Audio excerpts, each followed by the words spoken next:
Renungan Hari Minggu Prapaskah ketiga tahun A.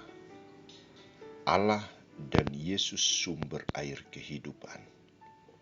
Bacaan pertama diambil dari kitab Keluaran bab 17 ayat 3-7.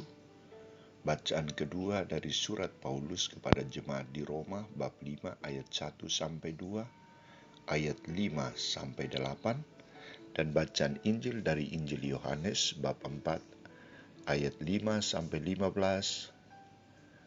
ayat 19-26, ayat 39a, ayat 40-42.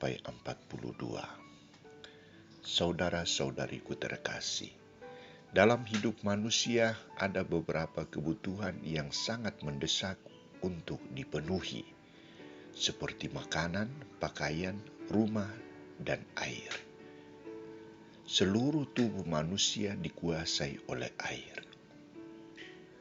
Saudara-saudariku terkasih, salah satu kesulitan dan bahkan menjadi kebutuhan dasar bagi umat Israel dalam perjalanan menuju tanah terjanji adalah air.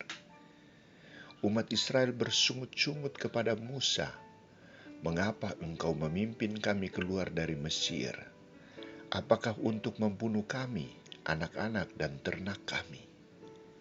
Dalam desakan orang Israel itu, Musa berseru kepada Tuhan, "Apa yang harus aku perbuat supaya mereka tidak melempari aku dengan batu?" Terhadap seruan Musa ini, Allah memberikan jawaban kepada Musa, "Berjalanlah di depan mereka, bawalah beberapa tua-tua Israel, dan bawalah tongkatmu dan pakailah tongkat itu untuk memukul sungai Nil, dan pergilah. Aku akan berdiri di gunung batu di Horeb. Haruslah engkau memukul gunung itu, dan di dalamnya akan keluar air sehingga bangsamu dapat minum." Perintah Tuhan ini dilakukan sungguh-sungguh oleh Musa dan mendatangkan air kehidupan bagi mereka. Air yang memancar dari gunung batu adalah pancaran kasih Allah, pancaran kebaikan Allah, sumber belas kasih dari Allah terhadap umat pilihannya. Peristiwa ini pantas disebut bukit batu keselamatan Allah. Saudara-saudariku terkasih, pengalaman kehausan juga dialami oleh Yesus ketika ia tiba di Samaria, daerah Sikar, dekat tanah Yakub yang diberikannya kepada anaknya Yusuf. Di tempat itu terdapat sumur Yakub. Yesus berhenti sejenak di sumur itu hendak memenuhi dirinya dengan air dari sumur itu. Kesulitan yang dialami oleh Yesus adalah ia tidak memiliki timba untuk mengambil air dari sumur itu. Maka pada siang hari datanglah seorang wanita Samaria untuk mengambil air di sumur itu. Yesus mengawali dialog dengan meminta air dari perempuan itu. "Berilah aku minum." Namun apa jawaban yang diberikan oleh perempuan itu kepada Yesus? Perempuan itu menolak karena alasan berbeda suku dan budaya. Dalam situasi itu, Yesus coba membuka wawasan perempuan itu sehingga ia dapat mengenal siapakah diri Yesus. Ia dapat mengenal Yesus sebagai sumber air kehidupan. Dan pada saat itu, Yesus meminta perempuan itu agar menjadikan dirinya sebagai sumber air kehidupan. Yesus adalah sumber air kehidupan yang menjamin keselamatan dan kesejahteraan hidup manusia sesuai dengan firman-Nya. "Barang siapa minum air yang kuberikan kepadanya, ia tidak akan haus untuk selama-lamanya."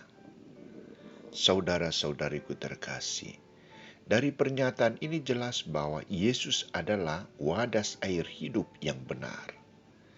Pengalaman wanita Samaria yang mempercayakan seluruh hidupnya kepada Kristus dan sabdanya akan menjadikan dia manusia baru, ciptaan baru. Karena apa? Karena ia menjadikan Yesus sebagai sumber kehidupan, sumber keselamatannya. Bagaimana kita menanggapi sabda Yesus hari ini? Apakah kita juga menjadikan air kehidupan dari Allah, air kehidupan dari Yesus Kristus? Ya, itulah jawabannya. Dan kita harus sadar bahwa kita bukan pencipta air, namun kita pengguna air. Hidup kita, perilaku kita, pemberian diri kita bisa menjadi sumber air hidup bagi sesama kita. Karena itu Santo Paulus memberikan nasihat yang sangat bijaksana kepada kita untuk kita laksanakan. Pancar air hidup, penampung air mata orang yang berduka. Sebagai manusia yang selalu mendambakan perilaku yang adil terhadap sesama. Pengamal kasih karunia Allah yang telah dikaruniakan oleh Roh Kudus. Mari kita membaharui sikap hidup kita, sikap batin kita, perilaku kita. Semoga dalam pekan ketiga masa Prapaskah ini, kita senantiasa menjadi air hidup bagi keluarga, bagi teman kerja, dan bagi sesama kita. Semoga